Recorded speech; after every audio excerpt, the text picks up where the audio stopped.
Hello everyone, আসসালামু আলাইকুম। বর্তমানে এটা হইছে আমাদের বাড়িতে। আপনারা আমার গত ভিডিওতে দেখেন আমাদের বাড়িতে কোনো ধরনের পানি ছিল না। আজকে আমার এর পানি কি পরিমাণ পানি উঠছে আমার ঘরের মধ্যে। আমি ঘর মুছার কারণে হয়তো বা ঘরে এখনো ঢুকে নাই, কিন্তু এছাড়া আমাদের এই সাইডে কি পরিমাণ পানি বাড়ছে দেখেন। মানে কি পরিমাণ পানি বাড়ছে সেটা হয়তো মানে বলে বোঝানোর মতো। আমি আমার জন্মের পর কোনোদিনই এত পানি দিই পানি দিতে না। একটা অসুবিধা যাইতে আছে, এই যে পানি বাড়ছে এটা শুধু বাড়ার এটা না, এই ছাড়াও এর মধ্যে অনেক ক্ষতি আছে। কারণ এই পানি বিভিন্ন জায়গাতে পানিগুলো আগে বিভিন্ন জায়গা থেকে, যেমন এখানে বিভিন্ন ধরনের, যেমন আমাদের এই যে মানুষের যে বাসা বাড়ির যে ইয়ে আছে বাথরুমের টাঙ্কি, এই টাঙ্কি সব ভরে গেছে না। এখানে বিভিন্ন ধরনের খারাপ পানি আইতেছে, খারাপ পানি ভালো পানি মিলায়, এবং এই পানিটাই যে কোনো ভাবে অসুখ কারণ ছড়াইতে পারে এই পানিটাই।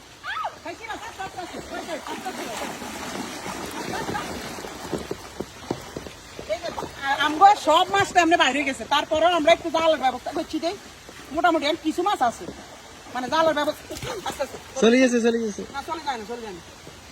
কিছু মাছ আর কি আছে, আবার কিছু মাছ না এরকম।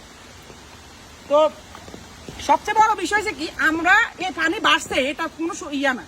এছাড়াও এখন বহুত আমগো মনে করেন ফেনি, তারপরে আরো বিভিন্ন এরিয়া যেটা ফেনি ছাড়াও, তারপর এই রাতে এটা ঠিক করে ফেনি, তারপরে এটার কি কয় কবিরহাট, আমগো নোয়াখালী সদরে বিভিন্ন জায়গায় মানুষের আরো ভয়াবহ অবস্থা, মানে একদম করুণ অবস্থায় আছে। মানুষের ঘর বাড়ি সব আসি চলে গেছে। কিন্তু এর মধ্যে কিছু অসাধু ব্যবসায়ী যারা মনে করেন যে বাড়ি ঘর আলা, আমগো তো ঢাকা শহর বাড়ি আছে, আমগো তো বাড়ির মধ্যে বাড়ি আছে, তো আমরা তো এরকম করি না, আমরা তো মানুষের লোক এরকম না করি না। না আসলে আমি কিছু জানেনি, মানুষের বাসা ভাড়া বাড়াই দিছে মাঝদির দিকে, আসলে মাঝদির দিকে বাসা ভাড়া বাড়াই দিচ্ছে। ভাই আমরা কিন্তু থাকার সমস্যা আমাদের এলাকা ভিত্তিক যে স্কুলগুলো আছে, প্রতিটা স্কুলে প্রতিটা জায়গায় মিটিং করা হয়েছে, আপনারা সবাই স্কুলে উঠে যান, সবাই আগে স্কুলে উঠে যান। স্কুলে যদি যাদের ঘর বাড়ি নাই আপাতত স্কুলে চলে যান। খাবার দাবারের ব্যবস্থা আলহামদুলিল্লাহ আমি আমার সামর্থ্য অনুযায়ী আমার যতটুকু আমি আমার স্কুলের মধ্যে খাবার দাবার যা লাগে আমি তা দিই। এই রবীন্দ্র ভাই একটা পাইছি কিন্তু আরে সুরে চাইলে হবে কিন্তু তো উড়ে আঙ্গ উড়িতে পারে যারে এই উড়িতে পারে, মানে কি একটা অবস্থা। আমার উড়া বাড়ি বাসি গেছে ভাই, আপনারা বুঝেন আঙ্গ বাড়ি এত উঁচা জায়গার পরেও যদি এভাবে বাসি যায় তাহলে অন্যান্য জায়গা কি পরিমাণ মানুষের ক্ষয়ক্ষতি হয়েছে, মানুষের সব ঘর বাড়ি চলে গেছে। এখন এই পানিতে কত ধরনের রোগ ছড়াইবো আপনারা নিজেরাও জানেন না।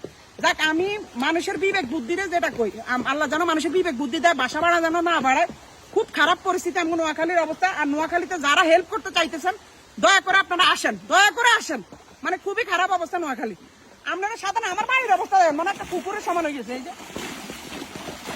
এই যে কি পরিমাণ পানি বাড়লে এই অবস্থা হইতে পারে আপনারা বুঝেন, মানে কি পরিমাণ স্রোত আইতেছে, কি পরিমাণ পানি আইতেছে।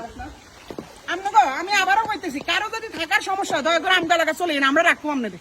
আমগা তাহলে ঘরের ভিতরে পানি ঢুকে না, বিভিন্ন জায়গায় ঘরের ভিতরে পানি ঢুকছে।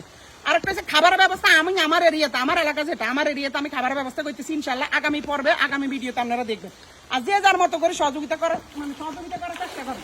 ধন্যবাদ সবাই।